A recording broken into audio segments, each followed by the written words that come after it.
ಅಳಿಯನಿಂದಲೇ ಕಲ್ಲು ಎತ್ತಿ ಹಾಕಿ ಮಾವನ ಹತ್ಯೆ. ವಿದ್ಯಾರ್ಥಿನಿ ಅತ್ಯಾಚಾರ ಯತ್ನ, ಸೈಬರ್ ಕೆಫೆ ಯುವಕ ಜೈಲಿಗೆ. ಬಿಬಿಎಂ ವಿದ್ಯಾರ್ಥಿನಿ ನಾಪತ್ತೆ, ಪ್ರಿಯಕರನ ಜತೆ ಪರಾರಿ ಶಂಕೆ. ಧರ್ಮಸ್ಥಳದಲ್ಲಿ ಮನಸೆಳೆಯುವ ಆಕರ್ಷಕ ವಸ್ತು ಪ್ರದರ್ಶನ. ಬಂಟ್ವಾಳ ತಾಲೂಕಿನ ಮಾಣಿ ಸಮೀಪದ ಕಡೇಶ್ವಲ್ಯ ಕಲ್ಲಾಜೆ ಪಳಿಕೆಯ 54ರ ಹರೆಯದ ಯಾಕೂಬ್ ಎಂಬವರನ್ನು ಅವರ ಮಗಳ ಗಂಡ ದೇರ್ಲಕಟ್ಟೆಯ ಕಾಸಿಂ ಎಂಬಾತ ಕೊಲೆಗೈದಿದ್ದು, ಆರೋಪಿಗಳಿಗಾಗಿ ಬಂಟ್ವಾಳ ಪೊಲೀಸರು ಕಾರ್ಯಾಚರಣೆ ನಡೆಸುತ್ತಿದ್ದಾರೆ. ಯಾಕೂಬ್ ಅವರ ಮಗಳಾದ ಜಮೀಲಾಳನ್ನು ಕೆಲವು ವರ್ಷಗಳ ಹಿಂದೆ ಕಾಸಿಂಗೆ ಮದುವೆ ಮಾಡಿಕೊಡಲಾಗಿತ್ತು. ಇತ್ತೀಚೆಗೆ ಕಾಸಿಂ 2ನೇ ವಿವಾಹವಾಗಲು ಸಿದ್ಧತೆ ನಡೆಸಿದ್ದ. ಇದಕ್ಕೆ ಜಮೀಲಾಳ ಮನೆಯವರ ವಿರೋಧವಿತ್ತು. ಈ ಹಿನ್ನೆಲೆಯಲ್ಲಿ ಕಾಸಿಂ ಯಾಕೂಬ್ ಅವರನ್ನು ಕೊಲೆಗೈಯುವುದಾಗಿ ಬೆದರಿಕೆ ಹಾಕುತ್ತಿದ್ದ ಎನ್ನಲಾಗಿದ್ದು, ಇದನ್ನು ಮನೆಯವರು ಅಷ್ಟು ಗಂಭೀರವಾಗಿ ಪರಿಗಣಿಸಿಲ್ಲ. ಕಳೆದ ಗುರುವಾರ ರಾತ್ರಿ ಯಾಕೂಬ್ ಅವರು ತನ್ನ ಮನೆಯಲ್ಲಿ ಮಲಗಿದ್ದು 3 ಗಂಟೆಯ ವೇಳೆಗೆ ಕಾಸಿಂ ಮನೆಗೆ ಬಂದು ರುಬ್ಬುವ ಕಲ್ಲನ್ನು ಎತ್ತಿ ಹಾಕಿ ಕೊಲೆಗೈದಿದ್ದಾನೆ ಎಂದು ಪ್ರಾಥಮಿಕ ಮಾಹಿತಿಗಳು ಲಭಿಸಿದೆ. ಮನೆಯಲ್ಲಿ ಗಂಭೀರವಾಗಿ ಗಾಯಗೊಂಡಿದ್ದ ಯಾಕೂಬ್ ಅವರನ್ನು ಚಿಕಿತ್ಸೆಗಾಗಿ ಪುತ್ತೂರು ಆಸ್ಪತ್ರೆಗೆ ಕೊಂಡೊಯ್ಯುವ ವೇಳೆ ಅವರು ಮೃತಪಟ್ಟಿದ್ದರು. ಮಾಹಿತಿ ತಿಳಿದ ಬಂಟ್ವಾಳ ಪೊಲೀಸರು ಸಂಶಯದ ಆಧಾರದಲ್ಲಿ ಕಾಸಿಂನನ್ನು ಪತ್ತೆ ಹಚ್ಚಲು ಯತ್ನಿಸಿದಾಗ ಆತ ಪರಾರಿಯಾಗಿದ್ದು, ಇದುವೇ ಆತನ ಮೇಲೆ ಶಂಕೆ ಮೂಡಲು ಕಾರಣವಾಗಿದೆ. ಘಟನಾ ಸ್ಥಳಕ್ಕೆ ಬೆರಳಚ್ಚು ತಜ್ಞರು ಶ್ವಾನದಳ ಆಗಮಿಸಿದ್ದು ಹೆಚ್ಚಿನ ಉಪಯೋಗ ಆಗಿಲ್ಲ. ಬಂಟ್ವಾಳ ಠಾಣೆಯಲ್ಲಿ ಕೇಸು ದಾಖಲಾಗಿದ್ದು, ಇನ್ಸ್ಪೆಕ್ಟರ್ ಬೆಳ್ಳಿಯಪ್ಪ ತನಿಖೆ ನಡೆಸುತ್ತಿದ್ದಾರೆ.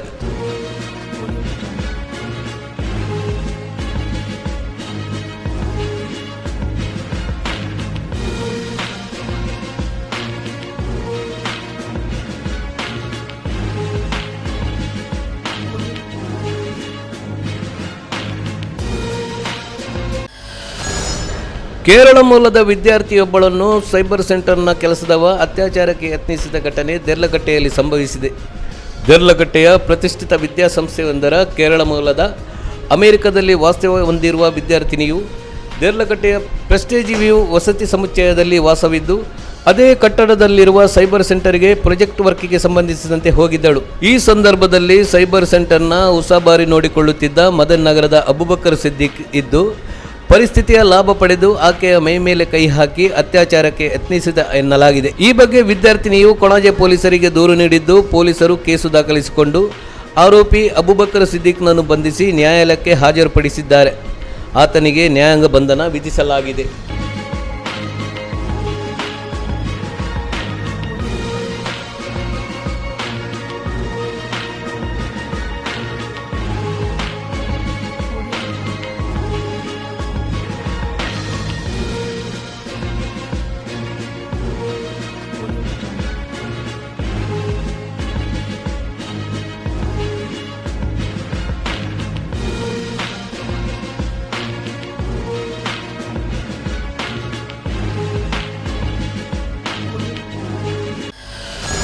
ದಿನನಿತ್ಯ ಬಸ್ಸಿನಲ್ಲಿ ಬರುತ್ತಿದ್ದ ವಿದ್ಯಾರ್ಥಿನಿಯನ್ನು ಬಸ್ ನಿರ್ವಾಹಕನೇ ಅಪಹರಿಸಿದ್ದಾನೆ. ಈ ಬಗ್ಗೆ ಉಳ್ಳಾಲ ಠಾಣೆಯಲ್ಲಿ ಕೇಸು ದಾಖಲಾಗಿದೆ. ಕೋಟೆಕಾರಿನ 19ರ ಹರೆಯದ ಇನ್ಸಾ ಖಲೀಲ್ ಎಂಬಾಕೆ ನಾಪತ್ತೆಯಾಗಿದ್ದು, ಆಕೆಯ ರೂಟ್ ನಂಬರ್ 42ರ ಬಸ್ ನಿರ್ವಾಹಕ ಭರತ್ರಾಜ್ ಎಂಬಾತ ಅಪಹರಿಸಿದ್ದಾನೆ ಎಂದು ದೂರು ದಾಖಲಾಗಿದೆ. ಇನ್ಸಾ ಖಲೀಲ್ ದಿನನಿತ್ಯ ಕೋಟೆಕಾರಿನಿಂದ ಮಂಗಳೂರಿನ ಖಾಸಗಿ ಕಾಲೇಜಿಗೆ ಬಿಬಿಎಂ ವಿದ್ಯಾಭ್ಯಾಸಕ್ಕೆ ಬರುತ್ತಿದ್ದು, ಈ ಸಂದರ್ಭದಲ್ಲಿ ಬಸ್ ನಿರ್ವಾಹಕ ಭರತ್ರಾಜ್ನೊಂದಿಗೆ ಪರಿಚಯ ಬೆಳೆದು ಪ್ರಣಯಕ್ಕೆ ತಿರುಗಿದ್ದು, ಅವರಿಬ್ಬರು ಜೊತೆಯಲ್ಲಿ ಪರಾರಿಯಾಗಿದ್ದಾರೆ. ಅವರಿಬ್ಬರ ಮೊಬೈಲ್ ಫೋನ್ಗಳು ಸಂಪರ್ಕಕ್ಕೆ ಸಿಗುತ್ತಿಲ್ಲ.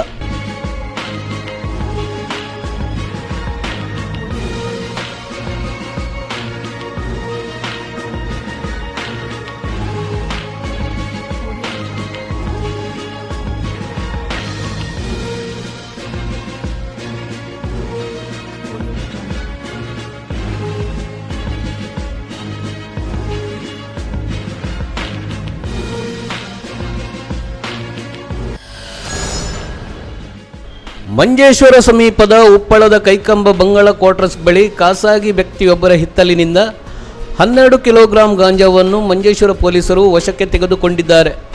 ಪೊಲೀಸರಿಗೆ ಸಿಕ್ಕಿದ ರಹಸ್ಯ ಮಾಹಿತಿ ಮೇರೆಗೆ ಮಂಜೇಶ್ವರ ಎಸ್ಐ ನಾರಾಯಣನ್ ನೇತೃತ್ವದ ತಂಡ ನಡೆಸಿದ ಕಾರ್ಯಾಚರಣೆಯಲ್ಲಿ ಗಾಂಜಾ ಪತ್ತೆ ಹಚ್ಚಲಾಗಿದೆ. ಆರೋಪಿಯ ಬಗ್ಗೆ ಪೊಲೀಸರಿಗೆ ಮಾಹಿತಿ ಸಿಕ್ಕಿದ್ದು, ಆರೋಪಿ ಬಂಧನಕ್ಕಾಗಿ ಪೊಲೀಸರು ತನಿಖೆ ಚುರುಕುಗೊಳಿಸಿದ್ದಾರೆ. ಉಪ್ಪಳ ಕೇಂದ್ರೀಕರಿಸಿ ವಿವಿಧೆಡೆಗಳಲ್ಲಿ ಗಾಂಜಾ ಮಾರಾಟ ಮಾಡುವ ತಂಡ ಸಕ್ರಿಯವಾಗಿದ್ದು, ಇದರ ವಿರುದ್ಧ ಪೊಲೀಸರು ಯಾವುದೇ ಕ್ರಮ ಕೈಗೊಳ್ಳುತ್ತಿಲ್ಲವೆಂಬ ಆರೋಪವೂ ಇದೆ.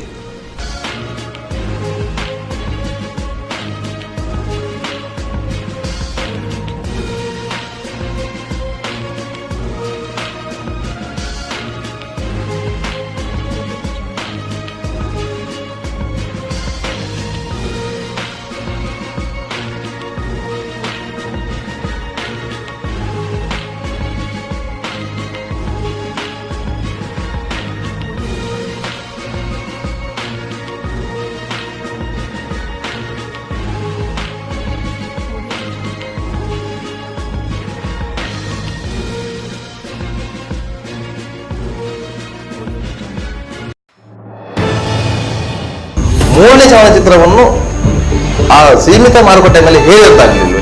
ಅವರು ನಮ್ಮ ಸಿನಿಮಾ ಹೋದ ನಂತರ ಬಿಡುಗಡೆ ಮಾಡಬೇಕಂತ ಹೇಳಿ ಕೂಗ್ತದೆ. ಅವರು ಮುಂದಿನ ವರ್ಷದ ಮಧ್ಯಂತರದ ನಂತರ ಅವರು ಬಿಡುಗಡೆ ಮಾಡಬೇಕಾಗ್ತದೆ. 4 ನೀವು ಒಬ್ಬ ಸಂಕುಚಿತ ಮನಸ್ಸಿನ ವ್ಯಕ್ತಿ ಎನ್ನುವುದು ನಿಮ್ಮ ರಂಗದಲ್ಲಿರುವುದು ಸಣ್ಣ ಮಾತು.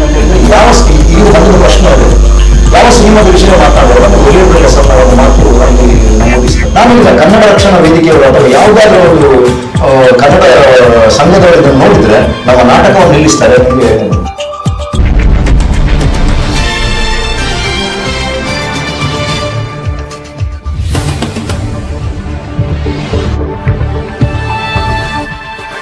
Whatever your choice of location, Inland has a home for you. For more than 2 decades, Inland Builders have been building homes that are best suited for one's need in the most prime locations of Mangalore, coupled with luxury futuristic designs and practicality. Inland, an ISO 9001-2008 certified company, offers the following projects: Inland Windsors at Mary Hill, Inland Espana at Bijay, Inland Elan at Matadakani, Inland Impala at Ullal, Inland Imad at Bangalore, Inland Sion at Falnir, Inland Evans at Kadri, Inland Astoria at Valencia. Own your dream home with Inland Builders. Contact Inland Infrastructure Developers Private Limited, 3rd floor, Inland Ornage, Navbharat Circle, Kotialbel, Mangalore. A lifelong relationship begins. Today's special moments.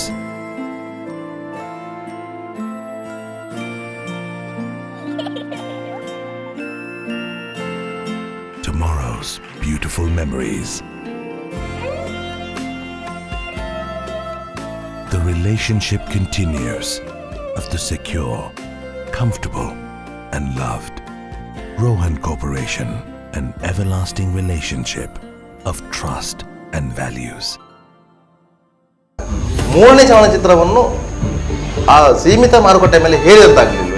ಅವರು ನಮ್ಮ cinema ಹೋದ ನಂತರ ಬಿಡುಗಡೆ ಮಾಡಬೇಕಂತ ಹೇಳಿ ಕೂಗ್ತದೆ. ಅವರು ಮುಂದಿನ ವರ್ಷದ ಮಧ್ಯಂತರದ ನಂತರ ಅವರು ಬಿಡುಗಡೆ ಮಾಡಬೇಕಾಗ್ತದೆ. 4 ನೀವು ಒಬ್ಬ ಸಂಕುಚಿತ ಮನಸ್ಸಿನ ವ್ಯಕ್ತಿ ಎನ್ನುವುದು ನಿಮ್ಮ ರಂಗದಲ್ಲಿರುವುದು ಸಣ್ಣ ಮಾತು. ಯಾವ ಈಗ ಒಂದು ಪ್ರಶ್ನೆ ಅದೇ, ಯಾವ ಸಿನಿಮಾದ ವಿಷಯ ಮಾತಾಡುವಾಗ ಒಲಿಯುವ ಕೆಲಸ ಒಂದು ಮಾತು ಅಲ್ಲಿ ನಮೂದಿಸ್ತದೆ. ನಾನೀಗ ಕನ್ನಡ ರಕ್ಷಣಾ ವೇದಿಕೆಯವರು ಅಥವಾ ಯಾವುದಾದ್ರೂ ಒಂದು ಕನ್ನಡ ಸಂಘದವರು ಇದನ್ನು ನೋಡಿದ್ರೆ ನಮ್ಮ ನಾಟಕವನ್ನು ನಿಲ್ಲಿಸ್ತಾರೆ. ನಿಮಗೆ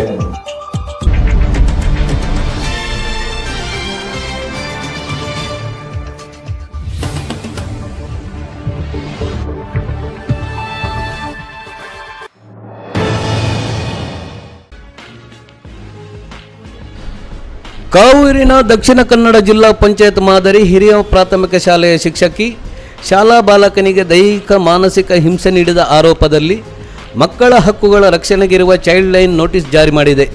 ಶಾಲಾ ಬಾಲಕನಿಗೆ ಹಲ್ಲೆ ನಡೆಸಿದ್ದಾರೆಂದು ದೂರವಾಣಿ ಮೂಲಕ ಬಂದ ದೂರಿನ ಮೇರೆಗೆ ಚೈಲ್ಡ್ ಲೈನ್ ಅಧಿಕಾರಿಗಳು ನಿನ್ನೆ ಶಾಲೆಗೆ ಭೇಟಿ ನೀಡಿ ಈ ಬಗ್ಗೆ ಕಾರಣ ಕೇಳಿ ನೋಟಿಸ್ ಜಾರಿ ಮಾಡಿದ್ದಾರೆ. ವಿದ್ಯಾರ್ಥಿಯೊಬ್ಬ ಊಟವಾದ ಮೇಲೆ ಮಲಗಿದನೆಂಬ ಕಾರಣಕ್ಕೆ ಬೆತ್ತದಿಂದ ಥಳಿಸಿದ್ದಾರೆಂದು ಹೇಳಲಾಗಿದೆ. ಓಕೆ ಏನ ಸರ್? ನಮಗೆ ಕಂಪ್ಲೇಂಟ್ ಬಂದಿತ್ತು ಚೈಲ್ಡ್ ಲೈನಿಗೆ ಪಬ್ಲಿಕ್ಕಿಂದ, ಈ ಥರ ಕಾವೂರು ಶಾಲೆಯಲ್ಲಿ ಮಕ್ಕಳಿಗೆ ಹೊಡಿತಾ ಇದ್ದಾರೆ, ಒಂದು ಹುಡುಗನಿಗೆ ಹೊಡೆದು ಕೈಯೆಲ್ಲ ಬರೆ ಬಂದಿದೆ 2ನೇ ಕ್ಲಾಸ್ ಹುಡುಗನಿಗೆ, ಮತ್ತು ಇನ್ಸಲ್ಟ್ ಮಾಡೋದು, ನೀವು ಯಾಕೆ ಈ ಶಾಲೆಗೆ ಬಂದಿದ್ದೀರಿ ಆ ಥರ, ಮತ್ತು ಹೊರಗಡೆ ಹೋಟೆಲ್ಗೆಲ್ಲ ಕಳಿಸ್ತಾರೆ ಐಟಮ್ಸ್ ಎಲ್ಲ ತರಲಿಕ್ಕೆ, ಮತ್ತು ಏನೋ ಪ್ರೈಸ್ ವಿಷಯದಲ್ಲೆಲ್ಲ ಇದಾಗಿದೆ ಅಂತ ಹೇಳಿಬಿಟ್ಟು, ಅದಕ್ಕೋಸ್ಕರ ನಾವಿಲ್ಲಿ ಇವತ್ತು ಬಂದು ಟೀಚರ್ ಅವ್ರ ಹತ್ರ ಏನು ಅಂತೇಳಿ ಕನ್ಫರ್ಮ್ ಮಾಡಿದ್ರು, ಮತ್ತು ಮಕ್ಕಳ ಹತ್ರ ಸಹ ಮಾತಾಡಿದ್ವಿ. ಮಕ್ಕಳೆಲ್ಲರೂ ಕೂಡ ಇಲ್ಲಿ ಹೊಡೆದಿರೋದನ್ನು ನಾವು ನೋಡಿದ್ವಿ, ಮತ್ತು ಈ ಥರ ಎಲ್ಲ ಆಗ್ತಾ ಇದೆ ಅನ್ನೋದನ್ನು ಹೌದು ಅಂತ ಒಪ್ಕೊಂಡಿದ್ದಾರೆ ಸರ್. ಈಗ ನೆಕ್ಸ್ಟ್ ಏನು ಮಾಡಬೇಕಂತಿದ್ದೀರಿ? ಅದೇ ಸರ್, ನಾವು ಅಂದರೆ ನಮ್ಮದು ಪ್ರೊಸೀಜರ್ ಪ್ರಕಾರನೇ ಇದನ್ನು ನಾವು ಲೆಟ್ರ್ ಕೊಡಬೇಕಾಗ್ತದೆ ನಮ್ಮ ಡೈರೆಕ್ಟರಿಗೆ ಮತ್ತು ಸಂಬಂಧಪಟ್ಟ ಇಲಾಖೆಗೆ ಕೊಡಲೇಬೇಕಾಗ್ತದೆ. ಸರ್, ಈ ಹೊಡೆಯುವುದಂದರೆ ಅದೊಂದು ದೊಡ್ಡ ಶಿಕ್ಷಕರು ವಿದ್ಯಾರ್ಥಿಗಳಿಗೆ ಹೊಡೆಯೋದು ದೊಡ್ಡ ವಿಚಾರ ಅಲ್ಲ, ಹಾಗಾಗಿ ಇಷ್ಟು ದೊಡ್ಡ ಮಟ್ಟದಲ್ಲಿ ಇದು ಮಾಡೋದು ಇಲ್ಲ ಸರ್. ಗೌರ್ಮೆಂಟ್ ಸುತ್ತೋಲೆಯಲ್ಲೇ ಇದೆ ಮಕ್ಕಳಿಗೆ ದೈಹಿಕ ಮತ್ತು ಮಾನಸಿಕ ಹಿಂಸೆಯನ್ನು ನೀಡಬಾರ್ದು ಅಂತ ಹೇಳಿಬಿಟ್ಟು, ಮತ್ತು ಅದು ಮಕ್ಕಳ ಹಕ್ಕುಗಳ ಉಲ್ಲಂಘನೆ ಕೂಡ ಹೌದು. ಆದ್ದರಿಂದ RTAಯಲ್ಲಿ ಇದೆ, RTAಯಲ್ಲಿ ಯಾವುದೇ ಮಗುಗೆ ಹೊಡಿಬಾರ್ದು ಅಂತ. ಸೊ ಹೊಡೆಯೋದು ತಪ್ಪು ಸರ್. ಕ್ಲಾಸ್ ಒಳಗಡೆ ಬೆತ್ತವನ್ನು ತಗೊಂಡು ಹೋಗುವ ಹಾಗೆ ಇಲ್ಲ, ಆ ಥರ ಇರುವಾಗ ಹೊಡೆದಿರೋದು ಅಕ್ಷಮ್ಯ ಅಪರಾಧ. ಸರ್, ನಿಮ್ಮ ಹೆಸರು ನೀವು ಏನಾಗಿದೆ? ಯೋಗೀಶ್ ಸರ್, ಸಿಟಿ ಕೋಆರ್ಡಿನೇಟರ್ ಆಗಿದೆ ಚೈಲ್ಡ್ ಲೈನ್. ಮೇಡಮ್, ಅದು ನಿಮ್ಮ ಮೇಲೆ ಈಗ ಆರೋಪ ಇದೆ, ಈಗ ನೀವು ಮಕ್ಕಳಿಗೆ ದೈಹಿಕವಾಗಿ ಹಿಂಸೆ ನೀಡ್ತೀರಿ ಮತ್ತು ತುಚ್ಛವಾಗಿ ಮಾತಾಡ್ತೀರಿ, ಇದ್ರ ಬಗ್ಗೆ ನಿಮ್ಮ ಏನು ಹೇಳ್ತೀರಿ? ಅದು ಹುಡುಗ ವಿಜಯ್ ಹೇಳಿ ಹುಡುಗ ಇನ್ನೊಬ್ಬ ಹುಡುಗನಿಗೆ ಹೊಡೆದು ಮೂಗಲ್ಲಿ ರಕ್ತ ಬಂದಾಗ ನಾನು ಒಂದು ಪೇಟು ಕೊಟ್ಟಿದ್ದೀನಿ ಸರ್. ಇನ್ನು ಮುಂದೆ ಮಕ್ಕಳಿಗೆ ನಾನು ಹೊಡಿಲಿಕ್ಕೆ ಹೋಗುವುದಿಲ್ಲ, ಅವರ ಕಂಟಿಗೆ ಹೋಗುವುದಿಲ್ಲ ಸರ್. ಅದು ತಪ್ಪಾಯಿತು, ನಾನು ಕ್ಷಮೆ ಕೇಳ್ತೀನಿ. ಇವಾಗ ನಿಮ್ಮ ಕೆಲವೊಂದು ಸಾಮಗ್ರಿಗಳನ್ನು ಹೊರಗಿಂದ ತರಿಸಲಿಕ್ಕೆ ಮತ್ತು ಕೆಲವೊಂದು ಕೆಲಸ ಎಲ್ಲ ಪುಕ್ಕಟೆ ಕೆಲಸ ಎಲ್ಲ ಮಾಡಿಸಿದ್ದೀರಂತೆ, ಇದ್ರ ಕೂಡ ಮಕ್ಕಳು ಆರೋಪ ಮಾಡ್ತಾರೆ. ನಾನು ಸಾಮಗ್ರಿ ತರಲಿಕ್ಕೆ ಹೋಗಲಿಲ್ಲ, ಖಾಲಿ ಒಂದು ಇಲ್ಲಿ ಸೋಪಿಂದ ಮಕ್ಕಳಿಂದ ತರಿಸಿದ್ದೇನೆ. ಇದು ಪಕ್ಕದ ಅಂಗಡಿ ನಮ್ಮದು ಪರಿಚಯ ಇತ್ತು, ಅಲ್ಲಿಂದ ತರಿಸಿದ್ದೇನೆ ಸರ್. ಇನ್ನು ಮುಂದೆ ನಮ್ಮ ಮಕ್ಕಳನ್ನ ಹೊರಗಡೆ ಕಳಿಸಲಿಲ್ಲ ಸರ್. ಮೇಡಮ್, ಯಾಕೆಂದರೆ ಇದು ಏರ್ಪೋರ್ಟಿಗೆ ಟಚ್ ಆಗುವಂಥ ರೋಡ್, ಏನಾದರೂ ಇನ್ಸಿಡೆಂಟ್ ಆಗಿದ್ರೆ ಇದಕ್ಕೆ ಜವಾಬ್ದಾರಿ. ಶಾಲಾ ಮೈದಾನದಲ್ಲಿ ಆಟವಾಡುತ್ತಿದ್ದ ವೇಳೆ ಸಿಕ್ಕಿದ 2.5 ಪೌನಿನ ಚಿನ್ನದ ಕೈಚೆನ್ನನ್ನು ಶಾಲೆಗೆ ಮರಳಿಸಿದ ಮಂಜೇಶ್ವರ ಉದ್ಯಾವರದ ಅಲ್ ಸಕಾಫಾ ಆಂಗ್ಲ ಮಾಧ್ಯಮ ಶಾಲೆಯ 6ನೇ ತರಗತಿ ವಿದ್ಯಾರ್ಥಿ ಮುಷರಫತ್ ಎಲ್ಲರ ಮೆಚ್ಚುಗೆಗೆ ಪಾತ್ರರಾಗಿದ್ದಾನೆ. ಶಾಲಾ ಮುಖ್ಯಸ್ಥರು ಅದನ್ನು ವಾರಿಸುದಾರರಿಗೆ ಒಪ್ಪಿಸಿದ್ದಾರೆ. ಮುಷರಫಾತ್ನ ಈ ಪ್ರಾಮಾಣಿಕತೆಯ ಕ್ರಮ ಸಾಮಾಜಿಕ ವಾಟ್ಸಪ್ನಲ್ಲಿ ರಾರಾಜಿಸುತ್ತಿದೆ.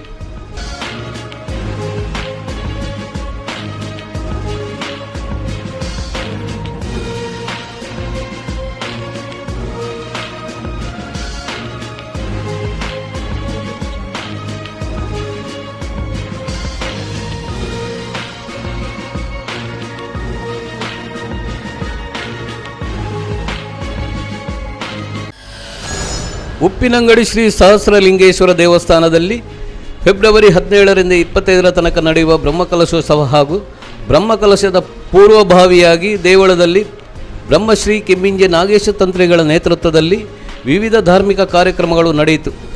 ಬೆಳಿಗ್ಗೆ 108 ತೆಂಗಿನಕಾಯಿ ಗಣಹೋಮ, ಮೃತ್ಯುಂಜಯ ಹೋಮ, ಐಕ್ಯಮತ್ಯ ಹೋಮ, ಶತರುದ್ರಾಭಿಷೇಕ, ಪಂಚವಿಶಂತಿ ಕಲಶ ಪೂಜೆ, ಮಹಾಪೂಜೆ ನಡೆದ ಬಳಿಕ ಸಾರ್ವಜನಿಕ ಅನ್ನ ಸಂತರ್ಪಣೆ ನಡೆಯಿತು. ರಾತ್ರಿ ದೇವರಿಗೆ ಮಹಾರಂಗ ಪೂಜೆ, ಭೂತಬಲಿ, ಮಹಾಕಾಳಿ ದೇವಿಗೆ ದೊಡ್ಡ ಬುಳ್ಯ ಹಾಗೂ ಪ್ರಸಾದ ವಿತರಣೆ ಜರುಗಿತು. ಈ ಸಂದರ್ಭದಲ್ಲಿ ದೇವಸ್ಥಾನದ ವ್ಯವಸ್ಥಾಪನಾ ಸಮಿತಿ ಅಧ್ಯಕ್ಷರಾದ ಕರುಣಾಕರ ಸುವರ್ಣ ಮತ್ತಿತರರು ಉಪಸ್ಥಿತರಿದ್ದರು. ಬ್ರಹ್ಮರಥ ಹಾಗೂ ಬ್ರಹ್ಮಕಲಶೋತ್ಸವಕ್ಕೆ 1 ಕೋಟಿ ರೂಪಾಯಿಗಳಿಗೂ ಅಧಿಕ ದೇಣಿಗೆ ಸಂಗ್ರಹವಾಗಿದ್ದು, ಕಾರ್ಯಕ್ರಮ ಡಾಕ್ಟರ್ ವೀರೇಂದ್ರ ಹೆಗ್ಗಡೆ ಗೌರವ ಅಧ್ಯಕ್ಷತೆಯಲ್ಲಿ ಮತ್ತು ಶಾಸಕಿ ಶಕುಂತಳಾ ಟಿ ಶೆಟ್ಟಿಯವರ ಉಪಸ್ಥಿತಿಯಲ್ಲಿ ನಡೆಯಲಿದೆ.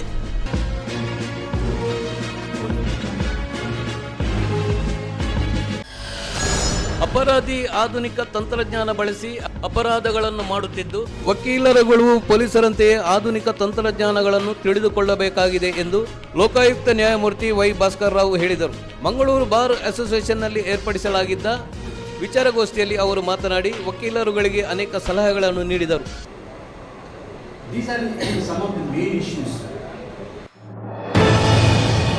ಮೂರನೇ ಚಲನಚಿತ್ರವನ್ನು ಆ ಸೀಮಿತ ಮಾರುಕಟ್ಟೆ ಮೇಲೆ ಹೇಳಿದಂತಾಗಲಿಲ್ಲ.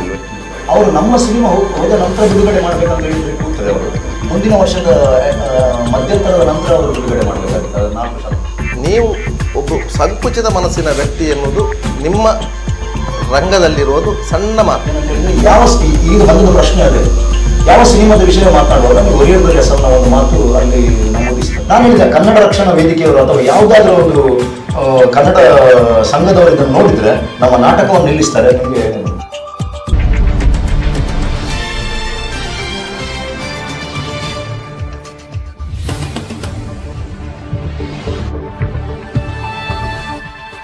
Your choice of location, Inland has a home for you. For more than 2 decades, Inland Builders have been building homes that are best suited for one's need in the most prime locations of Mangalore, coupled with luxury futuristic designs and practicality. Inland, an ISO 9001-2008 certified company, offers the following projects: Inland Windsors at Maryhill, Inland Espana at Bijay, Inland Elan at Matadakani, Inland Impala at Ullal, Inland Imad at Bangalore, Inland Sion at Falnir, Inland Evans at Kadri, Inland Astoria at Valencia. Own your dream home with Inland Builders. Contact Inland Infrastructure Developers Private Limited, 3rd floor, Inland Ornate, Navbharat Circle, Kodialbel, Mangalore. Competitive examination are imperative for success in modern world, but the main hurdle is quality study material and live mock tests. Now there is no need for concern. Exam24x7.com bring you tab-based coaching for CET. Now, no need to browse through bulky books. Classroom coaching is now thing of the past. First Android app for CET coaching with a customized tablet. Around 1000 pages of study materials. 60 unit exam with instant answers can be downloaded into any tab with Android OS. High quality learning material. 12 full-length mock tests, hundreds of explanatory videos, online forum and exclusive helpline for doubt clearing. Online and postal coaching also available. Enroll now. Exam247.com. Second floor, Saidam, NH66 near Fishers College, Mangalore. Phone 0824 425 7722. Mobile 7795777722 77600 77722. Puttur ತಾಲೂಕಿನ ಪಡುಮಲೆಯಲ್ಲಿ ಕೋಟಿ ಚೆನ್ನಯ್ಯರ ಜನ್ಮಭೂಮಿಯ ಅಭಿವೃದ್ಧಿಗಾಗಿ ಅಲ್ಲಿನ ಧಾರ್ಮಿಕ ಹಿನ್ನೆಲೆ ತಿಳಿಯುವ ನಿಟ್ಟಿನಲ್ಲಿ ಕೋಟಿ ಚೆನ್ನಯ್ಯ ಐತಿಹಾಸಿಕ ಕ್ಷೇತ್ರ ಸಂವರ್ಧನ ಪ್ರತಿಷ್ಠಾನದ ವತಿಯಿಂದ ಈಗಾಗಲೇ 3 ಹಂತಗಳ ಅಷ್ಟಮಂಗಳ ಪ್ರಶ್ನೆ ನಡೆದಿದ್ದು ನವೆಂಬರ್ 24ರಿಂದ 26ರ ತನಕ ಕೂವೆ ಶಾಸ್ತಾರ ವಿಷ್ಣುಮೂರ್ತಿ ದೇವಸ್ಥಾನದಲ್ಲಿ 4ನೇ ಹಂತದ ಪ್ರಶ್ನಾ ಕಾರ್ಯಕ್ರಮ ದೈವಜ್ಞ ಶಶಿಧರ್ ಮಾಂಗಾಣಿಯವರ ನೇತೃತ್ವದಲ್ಲಿ ನಡೆಯಲಿದೆ ಎಂದು ಪ್ರತಿಷ್ಠಾನದ ಸಂಚಾಲಕ ಕೆಸಿ ಪಾಟಾಳಿ ಪತ್ರಿಕಾಗೋಷ್ಠಿಯಲ್ಲಿ ತಿಳಿಸಿದ್ದಾರೆ. 4ನೇ ಹಂತದ ಅಷ್ಟಮಂಗಳ ಚಿಂತನಾ ಪ್ರಶ್ನೆಯ ಬಳಿಕ 5ನೇ ಹಂತದ ಚಿಂತನೆ ಪ್ರಶ್ನೆಯು ಡಿಸೆಂಬರ್ 1ರಿಂದ ಪ್ರಾರಂಭಗೊಳ್ಳಲಿದ್ದು ಇದು ಅಂತಿಮ ಪ್ರಶ್ನೆ ಎಂದು ದೈವಜ್ಞರ ಅಭಿಪ್ರಾಯವಾಗಿದೆ. ಈಗಾಗಲೇ 6 ಲಕ್ಷ ರೂಪಾಯಿ ಖರ್ಚಾಗಿದ್ದು ಮುಂದಿನ ಪ್ರಶ್ನೆಗೆ ಮತ್ತೆ 6 ಲಕ್ಷ ರೂಪಾಯಿಗಳನ್ನು ಖರ್ಚಾಗುವ ಸಾಧ್ಯತೆ ಇದೆ ಎಂದು ಅವರು ಹೇಳಿದರು. ಪಡುಮಲೆ ಕೋಟಿ ಚೆನ್ನಯ್ಯರ ಜನ್ಮಭೂಮಿಯನ್ನು ಅಭಿವೃದ್ಧಿಪಡಿಸುವ ನಿಟ್ಟಿನಲ್ಲಿ ಸರ್ಕಾರ ಸುಮಾರು 5 ಕೋಟಿ ರೂಪಾಯಿ ಬಿಡುಗಡೆ ಮಾಡಿದ್ದು ಪಡುಮಲೆಯ ಸುಮಾರು 56 ಸ್ಥಳಗಳನ್ನು ಅಭಿವೃದ್ಧಿಪಡಿಸಲು ವಿನಿಯೋಗಿಸುವಂತೆ ಮನವಿ ಮಾಡಲಾಗುವುದು ಮತ್ತು ಧಾರ್ಮಿಕ ನಂಬಿಕೆಗಳನ್ನು ಉಳಿಸಿಕೊಂಡು ಪ್ರವಾಸಿ ತಾಣವನ್ನಾಗಿ ಮಾಡಬೇಕು ಎಂದು ಪ್ರತಿಷ್ಠಾನದ ಅಧ್ಯಕ್ಷ ಕುದ್ಕಾಡಿ ನಾರಾಯಣ ರೈ ಹೇಳಿದರು. ಪತ್ರಿಕಾಗೋಷ್ಠಿಯಲ್ಲಿ ಪ್ರತಿಷ್ಠಾನದ ಗೌರವ ಅಧ್ಯಕ್ಷ ಮನೋಜ್ ರೈ ಬೇರೆಪಾಲು, ಸದಸ್ಯ ನೇಮಾಕ್ಷ ಸುವರ್ಣ ಉಪಸ್ಥಿತರಿದ್ದರು. ಎಲ್ಲವೂ ಕೂಡ ಒಟ್ಟಿನಲ್ಲಿ ಅಭಿವೃದ್ಧಿ ಆಗಬೇಕು ಅಂತ ಹೇಳೋದು ನಮ್ಮ ಉದ್ದೇಶ. ಅದಕ್ಕೆ ಬೇಕಾಗಿ ಈಗಾಗಲೇ ವಿವಿಧ ಹಂತಗಳಲ್ಲಿ ನಾವು ಈ ಕಾರ್ಯಕ್ರಮವನ್ನು ಈ ಆಶ್ರಮಗಳನ್ನು ಇಟ್ಟುಕೊಂಡಿದ್ದೇವೆ. 22/3/2000 ನಾನು ಸೂಕ್ಷ್ಮವಾಗಿ ಹೇಳಿದರೆ ಕಳೆದದ್ದರ ಬಗ್ಗೆ ಯಾಕೆ ನಾವು ಚಿಂತನೆ ಮಾಡಬೇಕು ಅಂತ ಹೇಳಿದರೆ ಮುಂದೆ ಯಾಕಂದರೆ ನಾವು ಕಂಟಿನ್ಯೂ ಮಾಡಬೇಕು ಅಂತ ಹೇಳಿದ ಉದ್ದೇಶಕ್ಕೂ ಕೂಡ ಅದು ಪೂರಕವಾಗುತ್ತದೆ. 22/3/2012 ಒಂದು ದಿನದ ಒಂದು ಪ್ರಶ್ನೆ ಮಾಡಿ ಅಕ್ರಮ ಆಸ್ತಿ ಪತ್ತೆಯಾದಾಗ ಮುಟ್ಟುಗೋಲು ಹಾಕುವ ಅಧಿಕಾರ ಲೋಕಾಯುಕ್ತರಿಗಿದೆ. ಇದನ್ನು ಕಟ್ಟುನಿಟ್ಟಾಗಿ ಅನುಷ್ಠಾನಗೊಳಿಸುವಂತೆ ಲೋಕಾಯುಕ್ತ ಪೊಲೀಸರಿಗೆ ಸೂಚಿಸಲಾಗಿದೆ ಎಂದು ಲೋಕಾಯುಕ್ತ ನ್ಯಾಯಮೂರ್ತಿ ವೈ ಭಾಸ್ಕರ್ ರಾವ್ ಅವರು ಮಂಗಳೂರಿನಲ್ಲಿ ಹೇಳಿದರು. ಈ ತನಕ ಅಕ್ರಮ ಆಸ್ತಿ ಪತ್ತೆಯಾದರೆ ದಂಡ ಪಾವತಿಸಿ ಆಸ್ತಿಯನ್ನು ತಮ್ಮಲ್ಲಿ ಇಟ್ಟುಕೊಳ್ಳಲಾಗುತ್ತಿತ್ತು. ಆದರೆ ಸಿಆರ್ಪಿಸಿ ಕಲಂ 432ರ ಪ್ರಕಾರ ಆರೋಪ ಪಟ್ಟಿ ಸಲ್ಲಿಕೆ ವೇಳೆ ಆಸ್ತಿ ಅಕ್ರಮ ಎಂದು ಕಂಡುಬಂದರೆ ಅದನ್ನು ಪೊಲೀಸರು ಮುಟ್ಟುಗೋಲು ಹಾಕಿಕೊಳ್ಳಬಹುದು. ಇದನ್ನು ಜಾರಿಗೊಳಿಸುವಂತೆ ಎಲ್ಲ ಲೋಕಾಯುಕ್ತ ಪೊಲೀಸರಿಗೆ ಸೂಚಿಸಲಾಗಿದೆ ಎಂದು ಅವರು ಸುದ್ದಿಗೋಷ್ಠಿಯಲ್ಲಿ ತಿಳಿಸಿದರು. Number of trap cases conducted during this period 385. Number of raid cases conducted this period 167. Number of cases registered during this period 269. property seized in the raid cases during this period, that is 14/2/2013 to 18/11/2014 are immovable properties worth 183, 48, 11, 218. Movable properties worth 62, 37, 08, 878. Gold and silver articles 11, 44, 70, 140. Cash 4, 49, 76, 909. Total value is 261, 79, 67, 145. Apart from it, we introduce the, suppose I gave a direction, you dispose of so and so time. Where is that? This undertaking form, every officer signed this undertaking form. I am telling how it happens. Because we can't go one version, we have to hear both versions. ಬೆಳ್ತಂಗಡಿಯ ಧರ್ಮಸ್ಥಳದಲ್ಲಿ ಲಕ್ಷದೀಪೋತ್ಸವ ಸಂದರ್ಭದಲ್ಲಿ 37ನೇ ವರ್ಷದ ರಾಜ್ಯ ಮಟ್ಟದ ವಸ್ತು ಪ್ರದರ್ಶನ ಎಲ್ಲರ ಗಮನ ಸೆಳೆಯುತ್ತಿದೆ. ಲಕ್ಷದೀಪೋತ್ಸವಕ್ಕೆಂದು ಬರುವ ಭಕ್ತರಿಗೆ ಭಕ್ತಿಯ ಸಿಂಚನದ ಜೊತೆಗೆ ಜ್ಞಾನದ ಅರಿವಾಗಬೇಕು, ಅಭಿವೃದ್ಧಿಯ ದರ್ಶನವಾಗಬೇಕು ಎಂದು ಡಾಕ್ಟರ್ ಡಿ ವೀರೇಂದ್ರ ಹೆಗ್ಡೆ ಅವರು 37 ವರ್ಷಗಳ ಹಿಂದೆ ವಸ್ತು ಪ್ರದರ್ಶನ ಆರಂಭಿಸಿದರು. ಈ ಬಾರಿ ವಸ್ತು ಪ್ರದರ್ಶನ ಮಂಟಪದಲ್ಲಿ 194 ಸ್ಟಾಲ್ಗಳಿವೆ. ಅರಣ್ಯ ಇಲಾಖೆ ಕೃತಕ ಅರಣ್ಯವನ್ನೇ ಸೃಷ್ಟಿಸಿ ಜನರ ಕಾಡಿನ ಅನುಭೂತಿಯನ್ನು ನೀಡುವ ಉತ್ತಮ ಪ್ರಯತ್ನ ಮಾಡಿದೆ. ಎಸ್ಡಿಎಂ ಶಿಕ್ಷಣ ಸಂಸ್ಥೆ ವೇಣೂರು ಐಟಿಐಯ ಮಳಿಗೆಯಲ್ಲಿ ವಿದ್ಯಾರ್ಥಿಗಳು ತಯಾರಿಸಿದ ವಿವಿಧ ಮಾದರಿಗಳು, ಸಂಶೋಧನೆಗಳು ಗಮನ ಸೆಳೆಯುತ್ತವೆ. ರತ್ನಮಾನಸದ ಪುಟಾಣಿಗಳು ತರಕಾರಿ ಬೆಳೆಸುವ ಪರಿಯನ್ನು ಮುಗ್ಧವಾಗಿ ವಿವರಿಸುತ್ತಾರೆ. ಕಾರುಗಳು, ದ್ವಿಚಕ್ರ ವಾಹನಗಳ ಮಳಿಗೆಗಳು ಇವೆ. ಗ್ರಾಮೀಣ ಹಾಗೂ ಆಯುರ್ವೇದಿಕ್ ಉತ್ಪನ್ನಗಳು, ಕೃಷಿ ಉಪಕರಣಗಳು, ಪುಸ್ತಕಗಳು, ಕ್ಯಾಸೆಟ್, ಅಲ್ಯೂಮಿನಿಯಂ ಏಣಿ, ಗೊಂಬೆಗಳು, ತಿಂಡಿ ತಿನಸು, ಮಡಕೆ, ಕಾವಲಿ ಇತ್ಯಾದಿಗಳಿವೆ. ಕೃತಕ ಗುಹೆ ಮಾದರಿಯ ಪ್ರವೇಶದ್ವಾರ, ಅಲ್ಲಿ ವಿವಿಧ ಪಕ್ಷಿ ಪ್ರಾಣಿಗಳ ಕೂಜನದ ಸದ್ದು ವಿಶಿಷ್ಟ ಅನುಭವ ನೀಡುತ್ತದೆ. ಬಳಿಕ ಹಟ್ಟಿಮನೆ, ಬಾವಿ, ತೊಟ್ಟಿ, ಗದ್ದೆ, ತೋಟ, ತರಕಾರಿ, ಕೃಷಿ ಹೀಗೆ ಪುಟ್ಟ ಹಳ್ಳಿಯೇ ಮೈವೆತ್ತಂತೆ ಕಾಣುತ್ತದೆ. ಮಡಕೆ ಮಾಡುವುದು, ಮುಟ್ಟಾಳೆ ಮಾಡುವುದು ಎಲ್ಲವೂ ಇದೆ. ಈ ಪದ್ಧತಿಯ ಮೂಲಕ ಭತ್ತ ಬೆಳೆಯುವುದು, ಮಡಿಚಾಪೆ, ಹುಂಡಿ ಬಿತ್ತನೆ ಎಂಬ ಭತ್ತದ ಕೃಷಿಯ ಪ್ರಾತ್ಯಕ್ಷತೆಯೂ ಇದೆ. ಇದಕ್ಕೆಂದೇ ಪುಟ್ಟ ಗದ್ದೆ ಬದುವನ್ನು ರಚಿಸಲಾಗಿದೆ. ಮಳಿಗೆಗಳಲ್ಲಿ ನೇರ ಸಂವಹನ ನಡೆಸಬಹುದು, ಮಾಹಿತಿ ಪಡೆಯಬಹುದು. ಇದರ ಜತೆಗೆ ಸಾಂಸ್ಕೃತಿಕ ಕಾರ್ಯಕ್ರಮಗಳನ್ನು ನಡೆಸಲಾಗುತ್ತಿದೆ. 3ನೇ ಚಲನಚಿತ್ರವನ್ನು ಆ ಸೀಮಿತ ಮಾರುಕಟ್ಟೆ ಮೇಲೆ ಹೇಳಿದಂತಾಗಲಿಲ್ಲ. ಅವರು ನಮ್ಮ ಸಿನಿಮಾ ಹೋದ ನಂತರ ಬಿಡುಗಡೆ ಮಾಡಬೇಕಂತ ಹೇಳಿದ್ರೆ ಕೂತಾರೆ. ಅವರು ಮುಂದಿನ ವರ್ಷದ ಮಧ್ಯಂತರದ ನಂತರ ಅವರು ಬಿಡುಗಡೆ ಮಾಡಬೇಕಾಗ್ತದೆ. 4 ವರ್ಷ. ನೀವು ಒಬ್ಬ ಸಂಕುಚಿತ ಮನಸ್ಸಿನ ವ್ಯಕ್ತಿ ಎನ್ನುವುದು ನಿಮ್ಮ ರಂಗದಲ್ಲಿರೋದು ಸಣ್ಣ ಮಾತು. ಯಾವ ಈಗ ಬಂದ ಪ್ರಶ್ನೆ ಅದೇ, ಯಾವ ಸಿನಿಮಾದ ವಿಷಯ ಮಾತನಾಡುವಾಗ ನೀವು ಒರಿಯರ್ ಹೆಸರನ್ನ ಒಂದು ಮಾತು ಅಲ್ಲಿ ನಮೂದಿಸಿದೆ. ನಾನು ಹೇಳಿದೆ ಕನ್ನಡ ರಕ್ಷಣಾ ವೇದಿಕೆಯವರು ಅಥವಾ ಯಾವುದಾದ್ರೂ ಒಂದು ಕನ್ನಡ ಸಂಘದವರು ಇದನ್ನು ನೋಡಿದ್ರೆ ನಮ್ಮ ನಾಟಕವನ್ನು ನಿಲ್ಲಿಸ್ತಾರೆ. ನಿಮಗೆ